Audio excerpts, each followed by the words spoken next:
We often look for red flags, for signals that indicate a murderer in waiting, or patterns that show escalations in criminal activities or associations with other criminals, or even indicators from the McDonald triad to try to see where future problems may arise.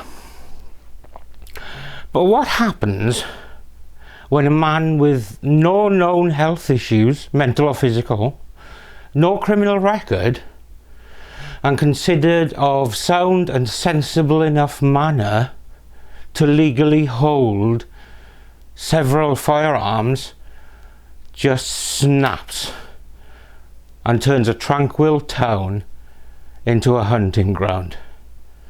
This is Murder of Crows.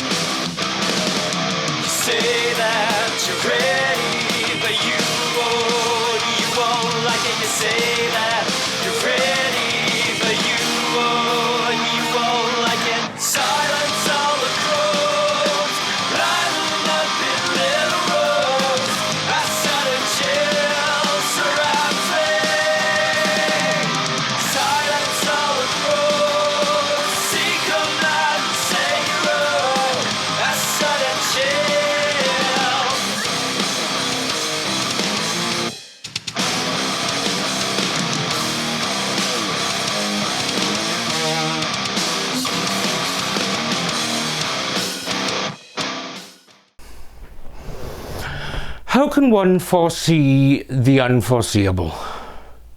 The case of Michael Ryan is a difficult one to try to find reasons for.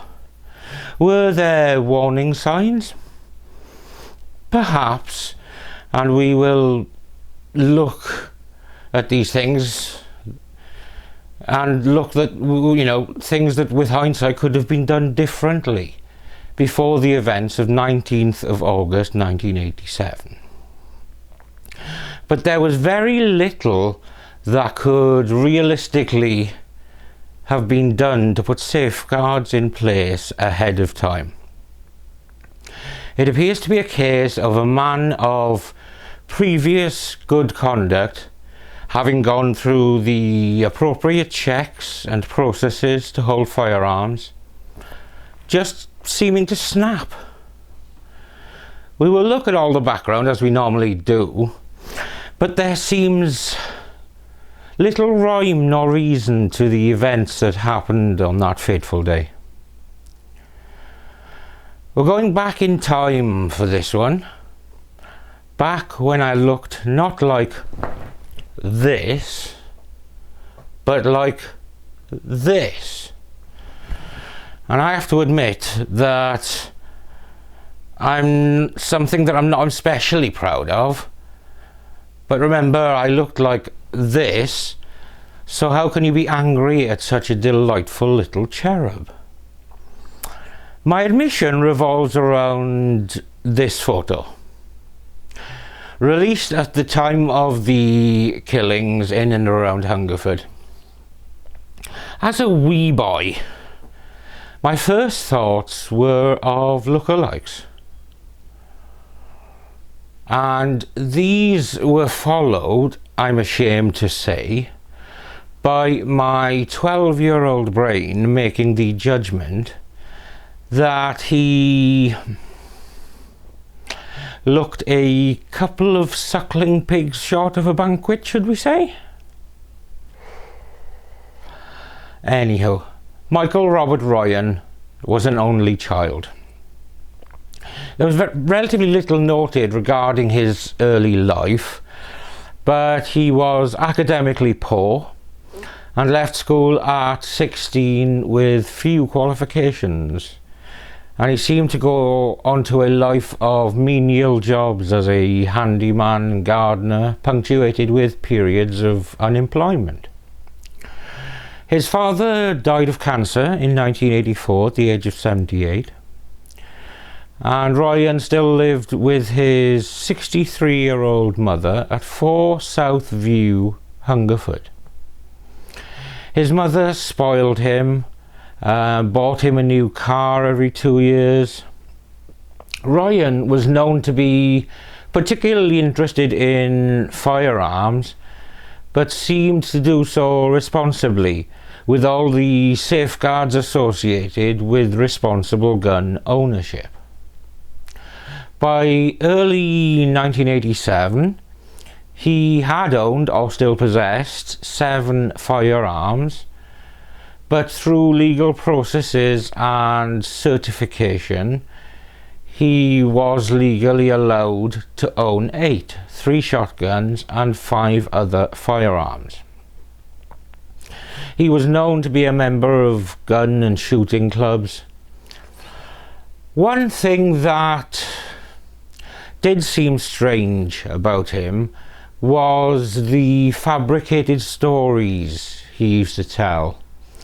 One of the more recent, before the massacre, being that he had befriended an army colonel who was giving him flying lessons and was going to buy him a Ferrari. Strangely, this bore strong similarity to a story his mother was also telling her friends. But this aside, by and large, he was considered an unremarkable man who liked guns. But on the 19th of August 1987, everything changed.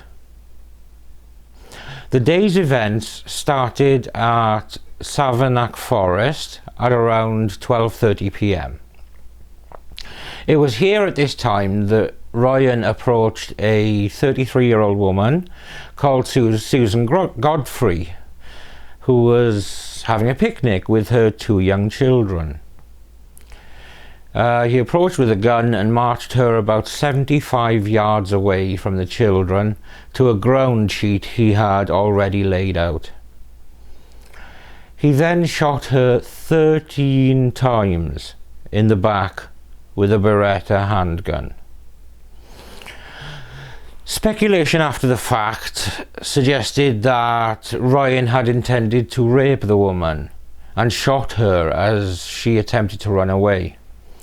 But this is just speculation, and she was found not to have been sexually assaulted. The 2 children, aged 4 and 2.5, were unharmed, but were found cowering with the body of their mother. Ryan had already left by this time.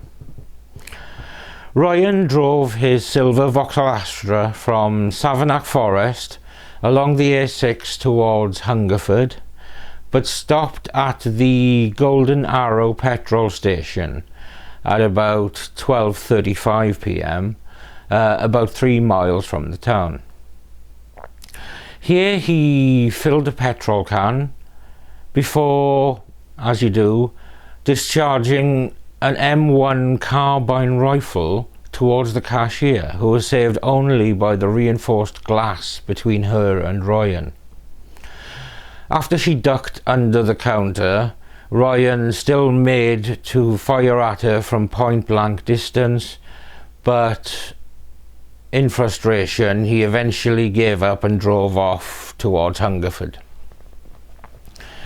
At 12:45 p.m, just 15 minutes after the murder of Susan Godfrey, and only 10 minutes after the attempted shooting of the cashier at the petrol station, Ryan returned to his home, the home he shared with his mother, and was heard to slam the door, indicating a level of anger.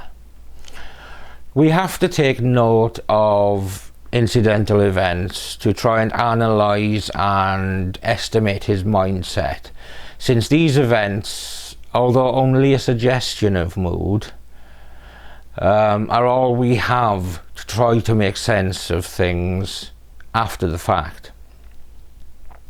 From pulling together the pieces of known information from around this time, it seems that Ryan ensured that his guns were in the car, then set fire to the house using the petrol he had just taken from the petrol station. What his intended destination in leaving home to drive away was and will forever remain unknown, as the car did not start. In another suggestion of Ryan's prevailing mood at this time, after the car failed to start, Ryan proceeded to shoot it, as you do. Plan B then, evidently, was excrement hits the ventilator, as he then immediately removed the weapons from the car and shot Ronald and Sheila Mason at the rear of their property at 6 Southview. Ronald was shot with a Kalashnikov and his wife was shot with the Beretta. Both were tragically killed. Ryan then moved towards a footpath leading to Hungerford Common, or the Common as it was called. On this route he shot and wounded Marjorie Jackson and Lisa Mildenhall. Marjorie, though injured, managed to get a call through to George White, who was a colleague of her husband. And she asked him to inform her husband, Ivor, about what had happened. Both men were nearby, and in both men rushing to provide aid to the stricken women, they would both later cross paths with Ryan.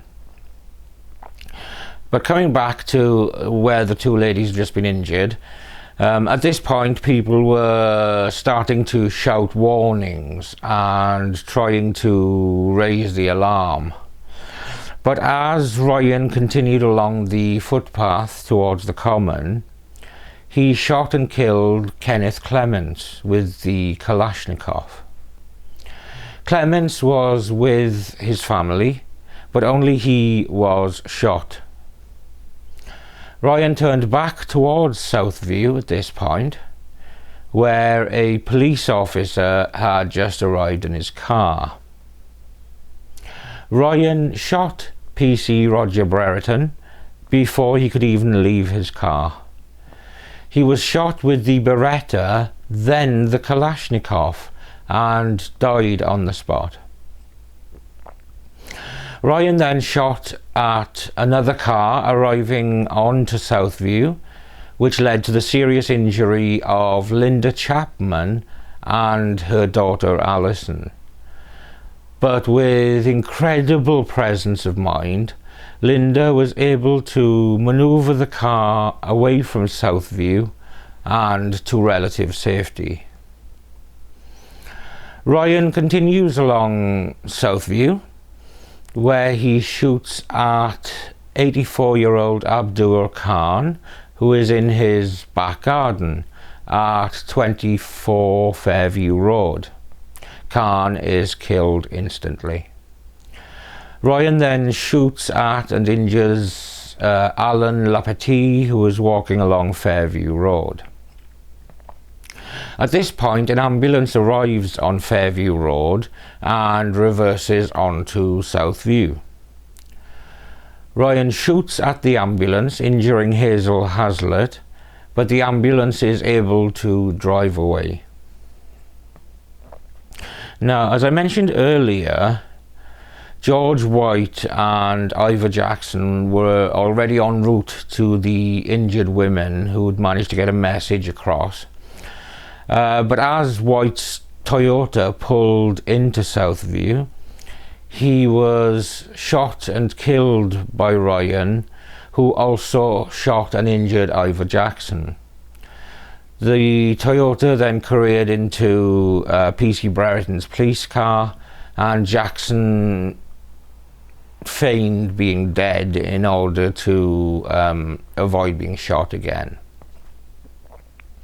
Now at this point, Ryan's own mother is returning from shopping, and she parks up on Southview and tries to reason with her son. But Ryan shoots her and she is killed instantly.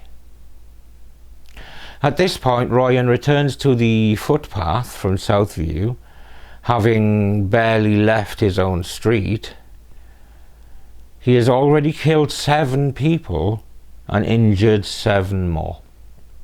He crossed the playing field and shot and injured Betty Tolliday, who was at her home in Clark's Gardens. He moved on to the Memorial Gardens, where he shot and killed a dog walker called Francis Butler, before leaving the area and encountering Marcus Barnard, who was driving his taxi towards Bullpit Lane. Ryan shoots and kills him. On reconstructing events later, it seems likely that both rifles were empty at this point, but Ryan continues on with his Beretta handgun. Ryan continues to the junction of Bullpit Lane and Priory Avenue, where he shot and injured Anne Honeybone, who was driving on Priory Avenue. He moved up Priory Avenue back towards Southview. There was no sign of any tactical thinking or planning during the attack, and it seems Ryan kept being drawn back towards the vicinity of the home he had shared with his mother. Whether this is due to familiarity and comfort for the introverted Ryan is unknown. At the junction of Hillside Road, Ryan shot into a stationary Renault, seriously injuring John Storms. Ryan then encountered a car on Fairview Road that pulled up alongside him. Ryan shot into the car, killing Douglas Wainwright and seriously injuring his wife Kathleen. Mr. and Mrs. Wainwright were the parents of Hungerford police officer Trevor Wainwright, but this was pure coincidence. Ryan moved towards Tarrant Hill, where he shot at a Ford Transit van, injuring Kevin Lance. And at the junction of Tarrant Hill and Priory Avenue, he shot at another Ford Transit van, killing John Vardy. Moving via Orchard Park Close towards Priory Road, where he shot and killed motorist Sandra Hill, before moving along Priory Road in the direction of John O'Gaunt School. At this point, he broke into number 60 Priory Road, killing Victor Gibbs and seriously injuring his wife Myrtle, who later succumbed to her injuries in hospital. Why Ryan deviated from his pattern of randomly shooting while walking the streets is unknown. He had no known grudge against the Gibbs, but this seemed like a decisive action in an otherwise indecisive and random series of events. But we will never know the train of thoughts racing through Ryan's head at this time. After leaving 60 Priory Road, he shot randomly at houses on the opposite side of the road, where he injured Michael Jennings and Moira Gita at 62 and 71 Priory Road respectively. Ian Plale was driving with his family in their Ford Sierra.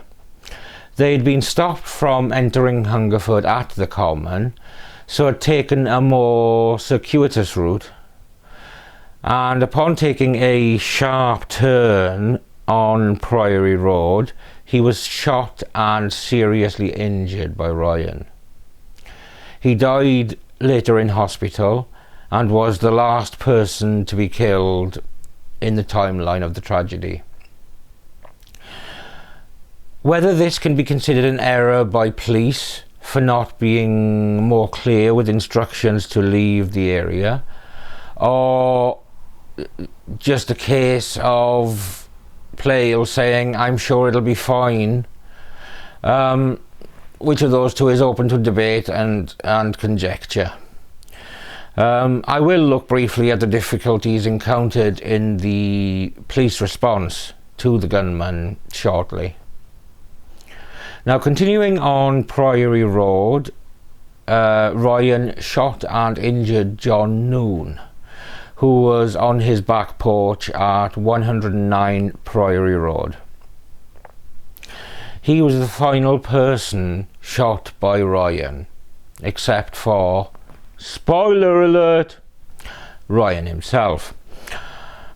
Ryan headed into the school, and due to lack of sightings and witnesses, his precise movements from this point until police encountered him several hours later are unknown, and so any thoughts would be speculative.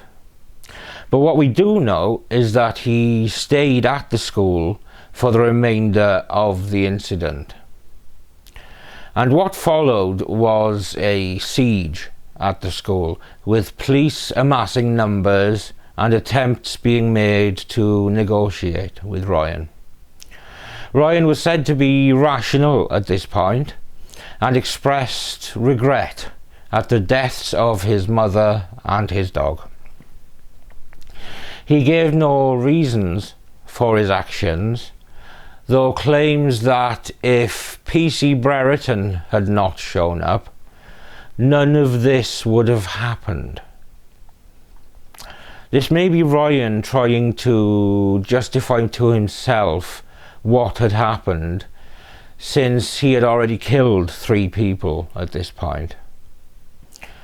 The shooting of John Noon had happened at 1:45 p.m, and at 6:52 p.m. a single shot was heard coming from the school.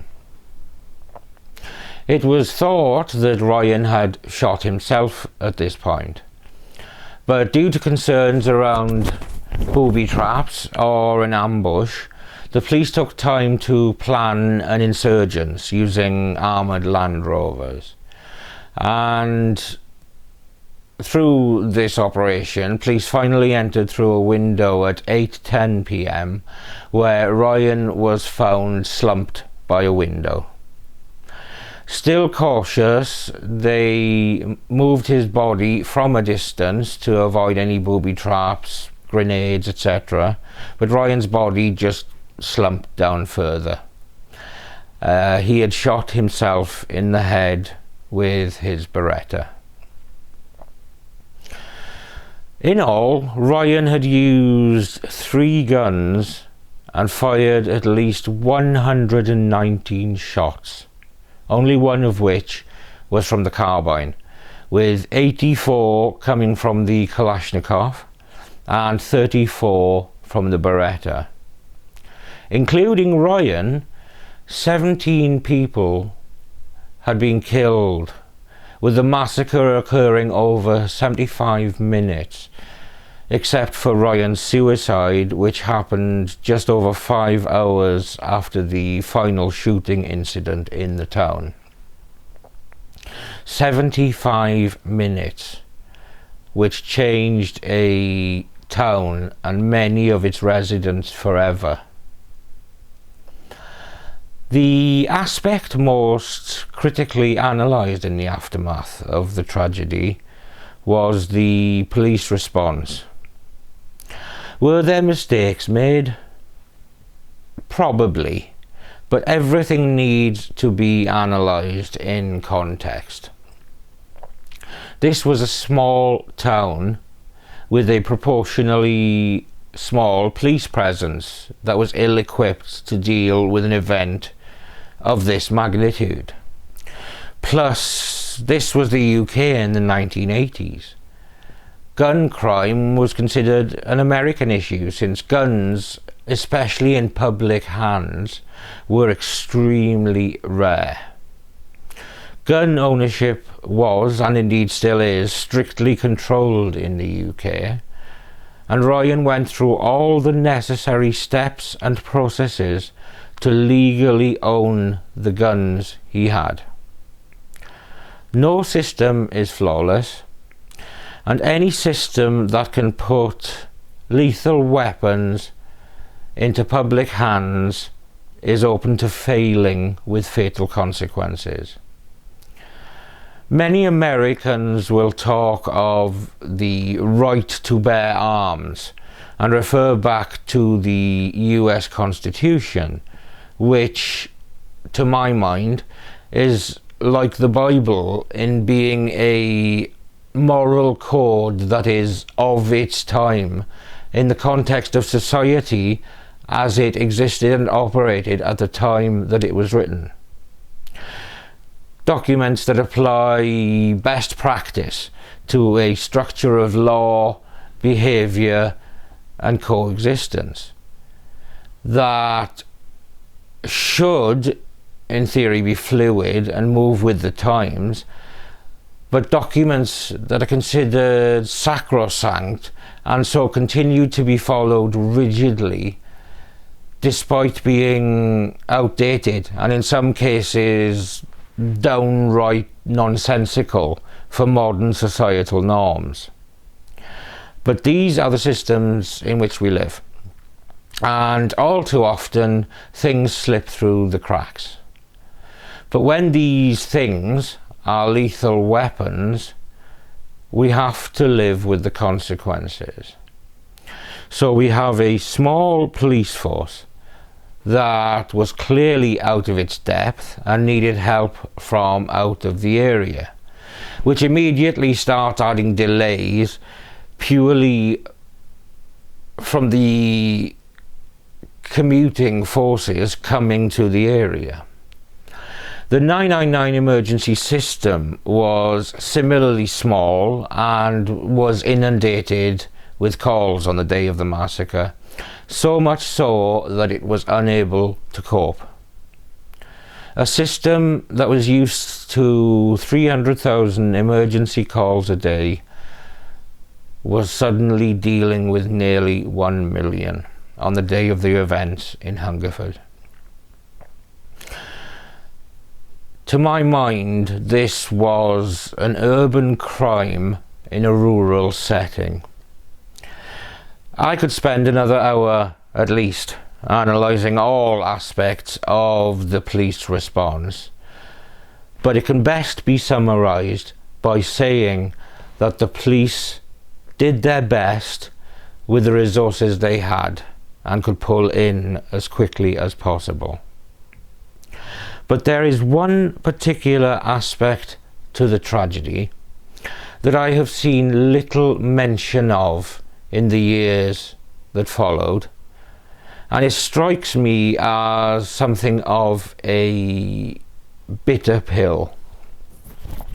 Perhaps its brushing under the rug is because the nature of the problem were the very people who would have propagated the news, especially in a time before 24-hour news and the proliferation of the internet for instant news reporting. At the time of the massacre, mobile phones were very new and were pretty much the purview of government, big business, law and the media. But in response to the Hungerford massacre, there were a batch of 13 Vodafone mobile telephones that were being used for communication. Indeed, one of these mobile phones became the only communication between Hungerford and the force control room. Pretty important, I think most people would agree. But this critical line of communication was interrupted. By what, Steve, you ask? Well, the new small cellular network system was overwhelmed by demand from the press. The very people who pilloried and criticised and editorially assassinated police responses, procedures and conduct were stopping responses at a critical time and place. But I have rarely, if ever, seen any mention of this in the many years since the Hungerford massacre. The timeline of the actual events themselves is straightforward and well documented in public records. And having gone through all of what happened, it leaves most people with questions of why. Why do it? Why now? Why take so many others if your aim is suicide? Why so angry? Why the mother and the neighbours who had only shown you support? Why end at the school? And is that even relevant? In looking into Ryan's life before the massacre, one only has to look at the police records relating to his gun ownership to see that while perhaps unremarkable, he was clearly seen as a person of good enough standing and nature to be deemed worthy and reliable enough not only to hold lethal weapons, but to do so competently and with satisfactory deference to their potential danger. Having said all of this, he was considered a loner, but can that really be used as a stick to beat someone with? Being introverted is a characteristic shared by many that do not go on kill crazy rampages.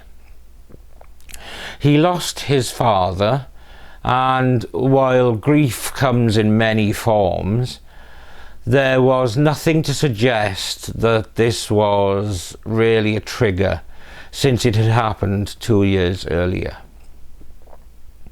Perhaps the biggest hint of something being not right with Ryan were the reports of him being a pretty major fantasist who would tell stories that stretched credibility.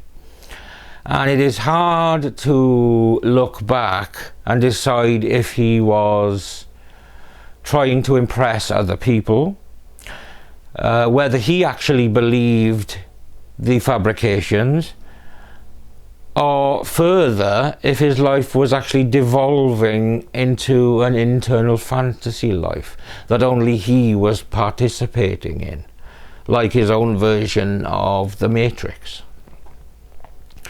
Normally, I would be able to look at personal deterioration or criminal escalation in the lead up to such a seismic event. But there really is very little to hang your hat on as a definitive trigger. His father's death apparently hit him hard. He was nasty to his mother to the point of sometimes being abusive, which points towards being spoilt and feeling entitled. But very few knew him, and those that had dealings with him, however perfunctory, described someone odd but passive, very quiet, and largely something of a non-entity. The only person who may have been able to shine a light on his persona, both publicly and behind closed doors, was his mother, who was one of his victims, and that then closed the door on one of the only routes to reliable information about Ryan. So all that remains is conjecture and speculation, which is perhaps why Hungerford remains mysterious among the pantheon of spree killings and mass killings given the lack of absolute answers we have to many of the questions. As usual, my final thoughts are for the victims. Not just the 16 innocent people killed, but the many, many others injured and traumatized that day in a sleepy town in rural England.